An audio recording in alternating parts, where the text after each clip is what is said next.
Hi, പുതിയൊരു വീഡിയോയിലോട്ട് സ്വാഗതം. ഇന്ന് വന്നിരിക്കുന്നത് തിയേറ്ററിൽ പരാജയപ്പെട്ട് നെറ്റ്ഫ്ലിക്സിൽ OTT റിലീസ് ചെയ്ത സിനിമ ഓടും കുതിര ചാടും കുതിര റിവ്യൂലോട്ടാണ്. ഡയറക്ടർ, റൈറ്റർ അൽതാഫ് സലീം എന്ത് ഊളത്തരമാണ് എടുത്തു വച്ചേക്കുന്നത്. കണ്ടിട്ട് വെറുത്തുപോയി. ഈ ഒരു പടം കണ്ടിട്ട് വെറുത്തുപോയി. നിങ്ങളെ ഈ ഒരു ക്രൂവിനെ മൊത്തത്തിൽ അത്രയ്ക്കും വെറുപ്പിച്ച പടം.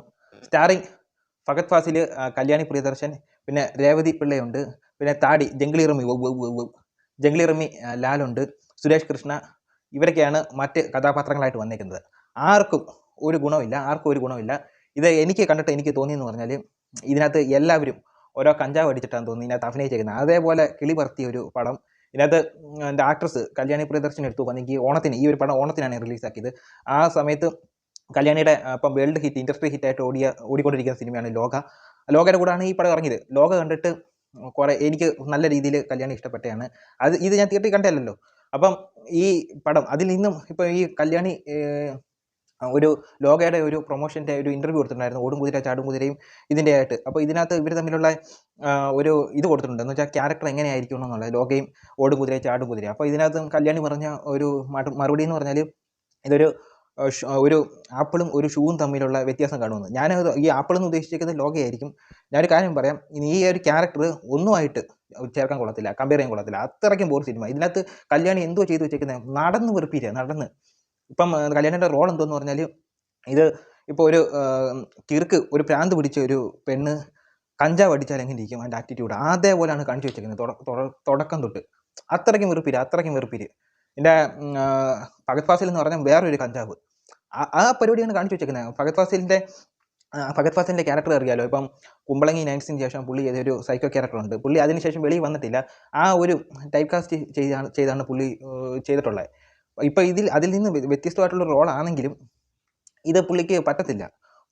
പുള്ളിക്ക് ഒട്ടും സ്യൂട്ട് ആവാത്ത റോള്. പുള്ളിയുടെ കയ്യിൽ നിന്ന് പോയി. ഞാൻ ആദ്യമായിട്ടാണ് ഫഹദ് ഫാസിൽ ഇത്രയും പന്നലായിട്ട് ആക്ട് ചെയ്ത ഒരു പടം കാണുന്നത്. കുറേ ഇപ്പോൾ പണ്ടത്തെ പടമല്ല, ഈ പുള്ളി ഒരു സ്റ്റാറായിട്ട് കഴിഞ്ഞിട്ടുള്ള ഒരു പടമെന്ന് പറയും. ഇത്രയും വേസ്റ്റായിട്ട് ഞാൻ ആദ്യമായിട്ടാണ് ഈ ഫഹദ് ഫാസിലിനെ ഇത്രയും പന്നലായിട്ട് കാണുന്നത്. പിന്നെ ഇതിനകത്ത് തുടക്കം ഇവർ തമ്മിൽ കാണുന്ന ഒരു ഉണ്ട്, രാത്രി 12 മണിക്ക്. ഇതിനകത്ത് ആകെ എനിക്ക് ഇഷ്ടപ്പെട്ട ഒരു സംഭവം ഞാൻ പറയാം. ഇതിനകത്ത് കല്യാണിയുടെയും ഫഹദിൻ്റെ ഒരു വെഡ്ഡിങ് കാർഡ് കാണിക്കുന്നുണ്ട്. ആ സംഭവം എനിക്ക് കിടിലായിട്ട് തോന്നി. ഇത് തന്നെയാണ് പ്രിൻസ് ആൻഡ് ഫാമിലിക്കകത്ത് അവർ ചെയ്തു വെച്ചേക്കുന്നത്. അതായത് ധ്യാനിൻ്റെ ഒരു വെഡ്ഡിങ് കാർഡായിട്ട്. അത് എൻ്റെ റിവ്യൂവിൽ ഞാൻ പറഞ്ഞിട്ടുണ്ട്. ആ ഒരു വെഡ്ഡിങ് കാർഡ് മാത്രം എനിക്ക് പോസിറ്റീവായിട്ട് തോന്നി, ബാക്കിയൊന്നും എനിക്ക് ഇഷ്ടപ്പെട്ടിട്ടില്ലെന്ന്. ഈ ഒരു പടത്തിലും എനിക്ക് അത് തന്നെയാണ് തോന്നിയിട്ടുള്ളത്. നോർത്ത് ഇന്ത്യക്കാരുടെ ആചാരം ഒന്നുമില്ല ഇപ്പം കേരളത്തിൽ നടന്നുകൊണ്ടിരിക്കുന്നത്. ഇപ്പം തന്നെ ഹൽദി, അങ്ങനെ നോർത്ത് ഇന്ത്യയിൽ ഇപ്പം പെണ്ണിനെ മണ്ഡപത്തിലോട്ട് കൊണ്ടുവരുമ്പം പണ്ടൊക്കെ താലിപ്പൊലിയായിട്ട് കൊണ്ടുവരുന്നതിന് വരെ ഇപ്പം മണ്ടയിലൊരു തുണി വിരിച്ചാന്നല്ല കൊണ്ടുവരുന്നത്. അതൊക്കെ നോർത്ത് ഇന്ത്യയിലെ ആചാരമാണ്. ഈ കല്യാണം ഞാൻ ആദ്യമായിട്ട് കാണുന്നത് 2012 ഈ ഒരു പടം ഹിറ്റായിരുന്നെങ്കിൽ, ഇപ്പം കുറച്ചുകൂടെ നല്ലതായിട്ട് എടുത്ത് ഈ ഒരു പടം ഹിറ്റായിരുന്നെങ്കിൽ ഇപ്പം കേരളത്തിലും, ഇപ്പം നോർത്ത് ഇന്ത്യയിലെ ആചാരമാണ് വരനെ മണ്ഡപത്തിൽ കൊണ്ടുവരുന്നത് കുതിരപ്പുറത്താണെന്നുള്ള രീതിയിൽ. അത് എനിക്ക് നല്ല ഒരു ഇഷ്ടപ്പെട്ട ഒരു കാര്യം കൂടിയാണ്. കുറച്ച് നാളോട് കഴിയുമ്പോൾ കേരളത്തിലും ആ ഒരു ആചാരം വരും, അതേപോലത്തെ സംഭവങ്ങൾ വരും. അപ്പം ഈ ഒരു പടം ഹിറ്റായിരുന്നെങ്കിൽ കുറച്ചടുത്ത് ഇതുപോലെ വന്ന് തുടങ്ങിയത്, അതായിരുന്നു അവർ ഉദ്ദേശിച്ചതെന്ന് തോന്നുന്നു. പക്ഷേ പടം കാണാൻ പോലും കൊള്ളത്തില്ല, അത്രയ്ക്കും വലിയ പടം. പിന്നെ ഇതിനകത്ത് കോമഡി എന്തെന്ന് പറഞ്ഞാൽ, ഇതിനകത്ത് കുതിരയുടെ മണ്ടയിൽ നിന്ന് ഫഹദ് തലയും കുത്തി വീഴുന്നുണ്ട്, പിന്നെ കോമയിൽ പോകുന്നുണ്ട്. അപ്പോൾ അതിനകത്ത് ലാൽ പറയുന്ന ഒരു ഡയലോഗുണ്ട്, ഇയാളുടെ മകനെ ഓർത്ത് എനിക്ക് ചോദിച്ചിരുന്നതായിരുന്നു, ഇപ്പം എനിക്ക് മനസ്സിലായി അതിന് കോമയായിരുന്നു. ആ ഒരു ഡയലോഗ് ആ ഒരു സമയത്ത് സ്യൂട്ടായി. ഞാനത് അന്നേരം ഒന്ന് ചിരിച്ച്. ബാക്കി ഇതിനകത്ത് എന്തൊക്കെയോ കാണിച്ചു നോക്കും, ഇത് എന്തുവാണെന്ന് എനിക്ക് മനസ്സിലാവുന്നില്ല. പിന്നെ കുറച്ച് നേരം കഴിയുമ്പോൾ കല്യാണി പ്രിയദർശൻ്റെ ശല്യം അവിടെ തീരുന്നുണ്ട്. പിന്നെ കഥ ഷിഫ്റ്റ് ആവുന്നുണ്ട് ബാംഗ്ലൂർ പോയി ഇവിടെ കഞ്ചാവ് വരുന്നെങ്കിൽ പിന്നെ നടക്കുന്നത് മാജിക് മഷ്റൂം വെച്ച് ചെയ്യുന്ന പരിപാടി. അതായത് മൊത്തം ഹാലുസിനേഷൻ, അതായത് മാജിക് മഷ്റൂം അടിച്ചിട്ടാണ് തോന്നുന്നു ഫഹദ് ഫാസിൽ അവിടെ അഭിനയിച്ച മൊത്തം.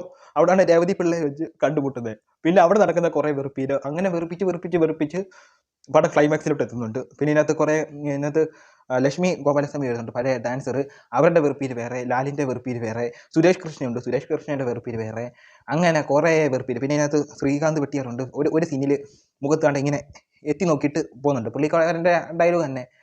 അപ്പം അങ്ങനെ മൊത്തത്തിൽ ഇപ്പം കല്യാണി എന്തായാലും ഞാൻ ഈ ഒരു പടത്തിൽ ഞാൻ കാര്യമായിട്ട് എടുക്കുന്നത്. പക്ഷേ കല്യാണി ലുക്കും കാര്യങ്ങളൊക്കെ കിടിലായിരുന്നു, കാണാനൊക്കെ കിടിലായിരുന്നു. പക്ഷേ എന്തോ ചെയ്യാനാ, ഒരിക്കലും ചേരാത്ത ഒരു കിറുക്ക് പിടിച്ച് കഞ്ചാവ് അടിച്ച ഒരു റോളായിപ്പോയി കല്യാണിക്ക് കൊടുത്തത്.